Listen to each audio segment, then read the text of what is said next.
បាទសូមគោរពជម្រាបសួរពុកម៉ែបងប្អូនទាំងអស់គ្នាបាទ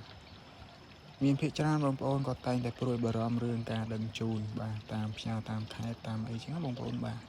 ហើយក៏តែងតែមិនសូវហ៊ានកំងទេបងប្អូនដោយសារគាត់ថានៅឆ្ងាយពេកបាទខ្លាចកូនកែបងាប់ពេលកំងទៅខ្លាចកូនកែបងាប់កូនកែបអស់អញ្ចឹងទៅអត់រស់បាទអានេះខ្ញុំសូមនិយាយបញ្ជាបងប្អូនតិចបាទចំពោះការដឹកជញ្ជូនយើងអាចដឹកជញ្ជូនបាន25ខេត្តក្រុងបាទបើខេត្តណាដឹកបានគឺខ្ញុំប្រាប់បងប្អូនថាដឹកបានបាទបើខេត្តណា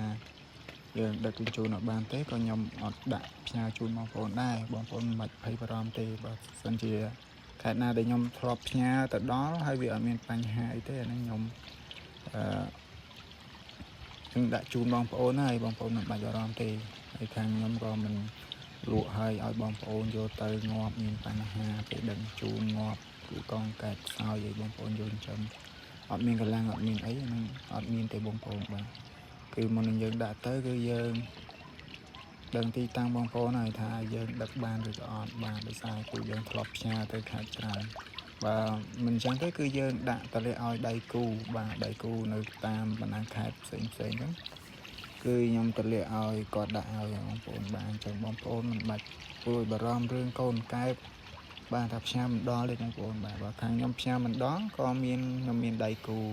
បាទនៅខេត្តផ្សេងតាមបណ្ដាខេត្តដូចជាកណ្ដាលដូចជាកំពង់ស្ពឺសៀមរាបអីគឺយើងមានដៃគូសហការអញ្ចឹងយើងអាចដាក់ផ្ញើបានអញ្ចឹងបងប្អូនគឺរឿងការដឹកជញ្ជូនអីមិនបាច់ព្រួយបារម្ភទេបាទសំខាន់លើបច្ចេកទេសចិញ្ចឹមបងប្អូនបាទប្រភពទឹកចំណីបាទការថែទាំផ្សេងហ្នឹងអានឹងសំខាន់អញ្ចឹងបងប្អូនដោតទៅលើបាទយើងប្រមាណមុខហ្នឹងទៅបាទដូចជាប្រភពទឹកបាទចាំយើងអាចចាំទៅវាធំធាត់ល្អឬក៏អត់ទីតាំងយ៉ាងម៉េចអីយ៉ាងម៉េចបងប្អូនគឺសិក្សាមើលបាទចំពោះកូនកែវាមិនមែនចោលជាបញ្ហាទេបងប្អូនបាទបើសិនជាគេកាត់ស្ថានធំឲ្យគេប្រកាសខ្លួនឯងអី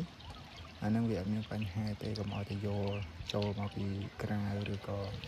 ការដឹកជញ្ជូនអាចមកពីតាក់ស៊ីឬក៏អីអានឹងក៏អាចថាបានដែរបាទតែយើងលក់រាប់ឆ្នាំហើយគឺតាក់ស៊ីយើងសតតែជាម៉ួយយើងបងប្អូនបាទអញ្ចឹងវាអត់មានបញ្ហាអីទេចឹងបងប្អូនមិនបាច់ព្រួយបារម្ភទេបាទបងប្អូនចង់បានកូនកាបអីអាចក៏មកពីខាងខ្ញុំបានអរគុណ